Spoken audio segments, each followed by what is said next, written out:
All right, buckle up, everybody, because today we're taking a deep dive into the book of Genesis. Expert speaker, Genesis, oh yeah. But we're not just skimming the surface here. Host speaker, no way. We're talking Genesis chapters 1 and 2, creation, Eden, Adam and Eve, the whole shebang. We're even going to try to unpack those mysterious rivers everyone's always debating about. And get this, our source material takes a really interesting approach. It treats Genesis as a historical account, not just a bunch of myths. Expert speaker.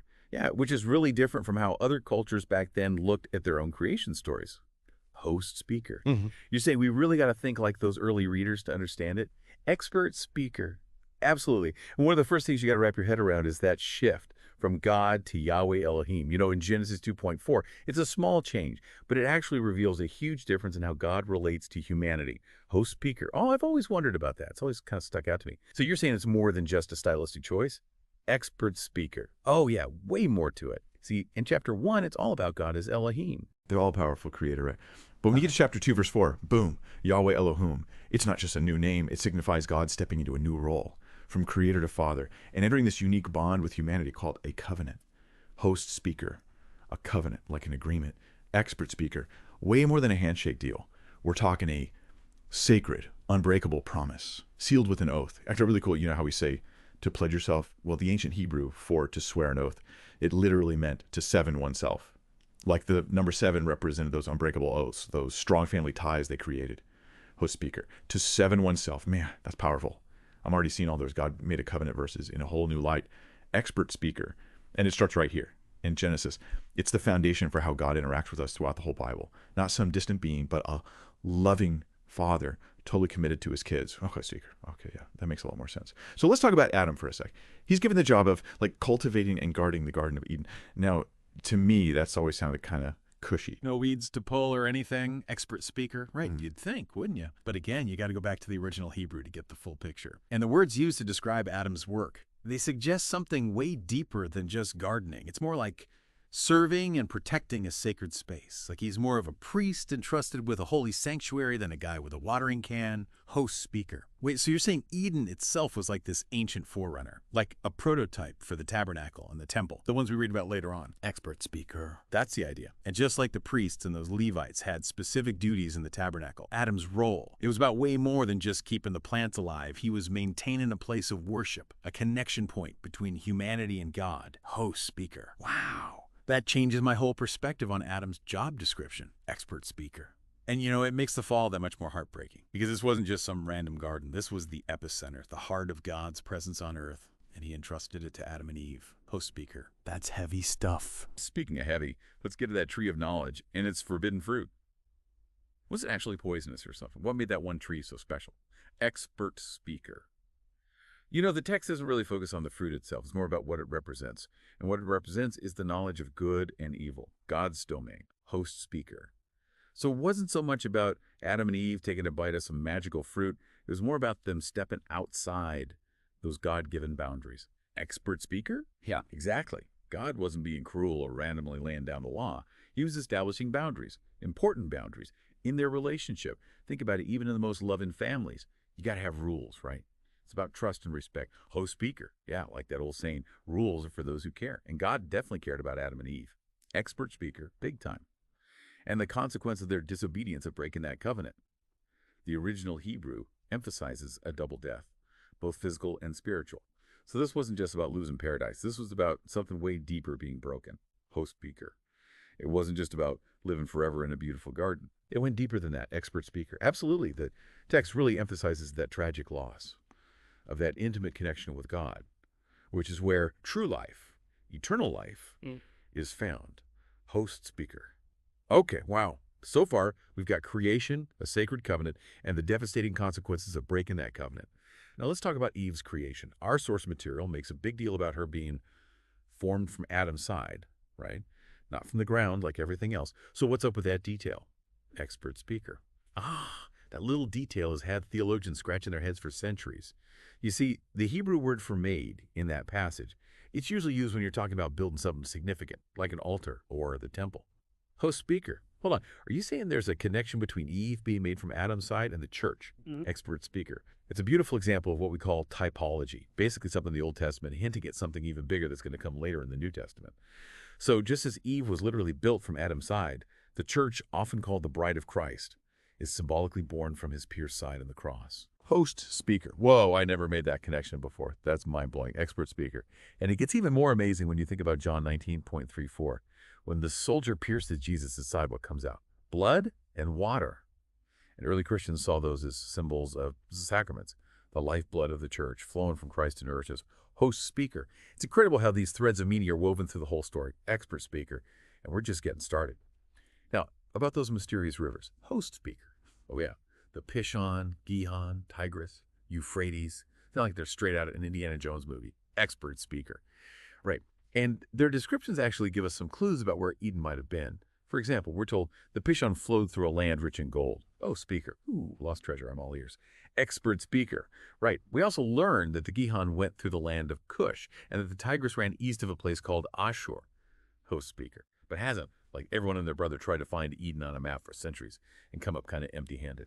Expert speaker. True, and who knows what the Great Flood might have done to the geography, right? But here's what I find fascinating. Host speaker. What's that? Expert speaker.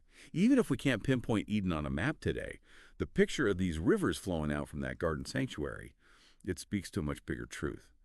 Host speaker, okay, you got me intrigued. Lay it on me. Expert speaker. Remember how we were talking about water representing the Holy Spirit and the sacraments? Host speaker. Yeah, like that living water Jesus talks about. Expert speaker. Exactly. So the rivers of Eden, in a way, they foreshadow that life-giving grace that flows from Christ and his church out into the world. Host speaker.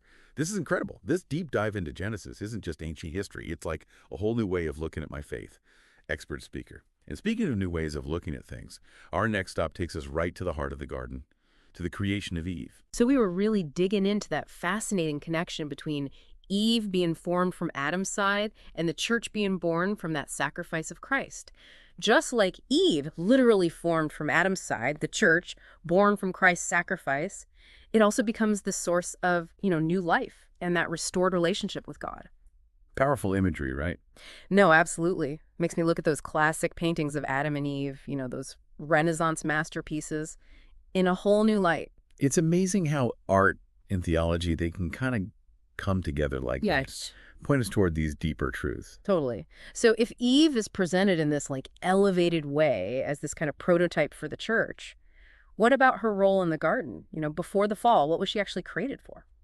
Yeah, that's a great question. And it's interesting because the text tells us that Eve, she was created to be a helper for Adam. And that word helper, I don't know, it's always felt a little simplistic to me. Was God really just looking for someone to bring Adam snacks while he was tending the garden? Huh. Yeah, that's the thing about translating ancient Hebrew, right? The word that often gets translated as helper in that passage, it can actually mean something way more profound. Sometimes it's translated as rescuer or even warrior. Whoa, are you serious? Eve the warrior. Okay, now we're talking. Think about it. Adam and Eve, they were created to be co-rulers of creation, partners, equals in God's eyes. And he entrusted them with this incredibly important, this sacred mission. And I'm sure even in the Garden of Eden, there were challenges that this partnership, had to overcome, challenges that might have called for some rescuing or even some warring. Okay, I like that take a lot more than Eve just being in charge of the fig leaves. Right. She was created in the image of God, just like Adam, with all the dignity, the potential that implies. That's a really interesting point. So we've got Adam, this priest king, and Eve, this powerful helper. And they're entrusted with this incredible sanctuary, the Garden of Eden. But it seems like this idyllic life, it came with one major caveat: free will. Ah, yes. Free will, that ability to choose, to obey or disobey, to say yes to God's plan or to, go our own way. It's a gift, but it also kind of sets the stage, doesn't it, for a test? Totally. I mean, would it even be paradise without free will? It'd just be a really beautiful gilded cage, right? Exactly. And I think that's what makes the Genesis account so compelling, so relatable, even across different cultures and time periods. It acknowledges this very basic human tension. We crave freedom and security. Which I guess makes that whole forbidden fruit thing even more tragic. Because at the end of the day, it wasn't just about breaking a rule about some random fruit, right? It was about what that fruit represented. 100%. And the source material we're looking at, it really emphasizes that symbolism of the tree. Remember the Hebrew word for it? Oh, man. You're going to have to refresh my memory. Ishadat Tabara.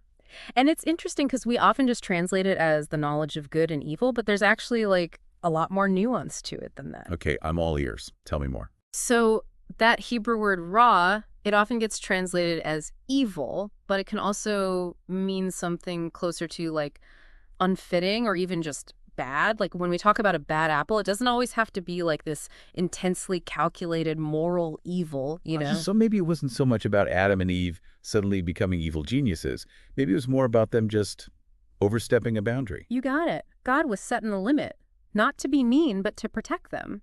Because true freedom, it's not about just grabbing everything we want. It's about choosing what's truly good for us, even when that means saying no to some things. Oh, I like that. Freedom without responsibility is just chaos. Exactly. And without God's guidance, without trusting in his wisdom, it's only natural for us humans to kind of stumble and make mistakes.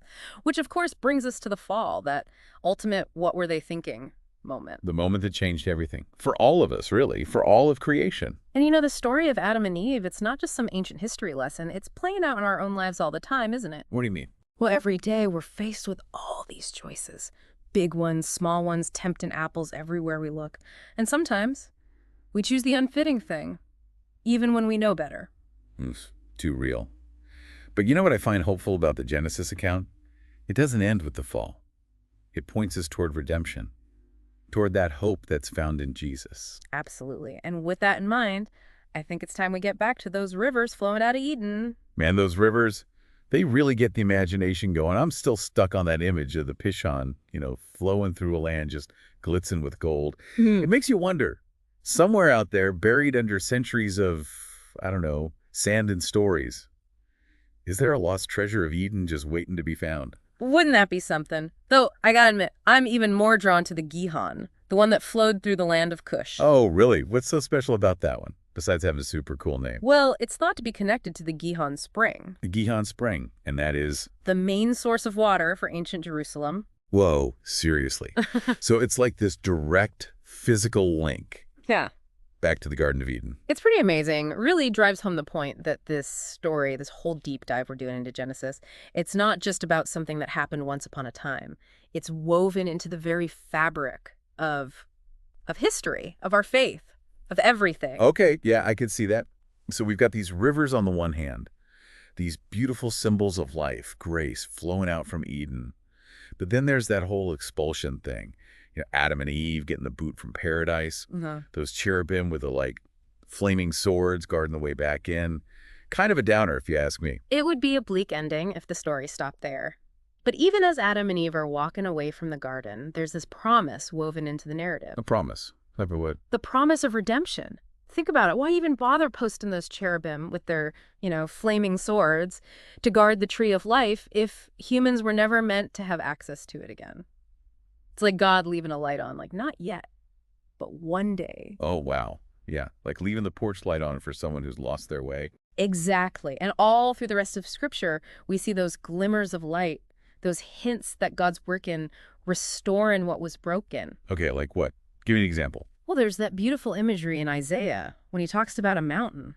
This mountain rising above all the other mountains, a place where people from every nation are going to gather to learn God's ways, walk in his light. Yeah, that does sound kind of Eden-esque, now that you mention it. Right. Or what about Jesus' words in Matthew, when he talks about a kingdom prepared for the righteous since the foundation of the world?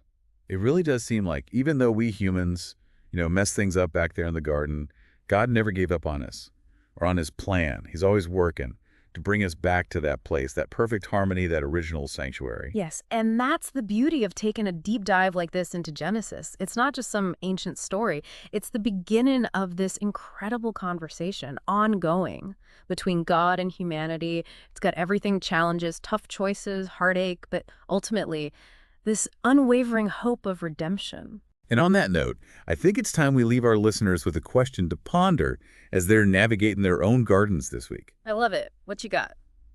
So, what if we think of the Garden of Eden, this perfect creation, as the very first sanctuary, the place where God chose to dwell among his people? How does it change the way we understand worship? How to be in a relationship with God? How we find glimpses of Eden in our own lives? Man, that's a powerful thought to end on. Thanks for taking this deep dive with me. Anytime. It's been a pleasure. And to all our listeners out there, keep those questions coming. Leave us a comment. Send us a voice memo. We want to hear from you. Until next time, happy diving, everyone.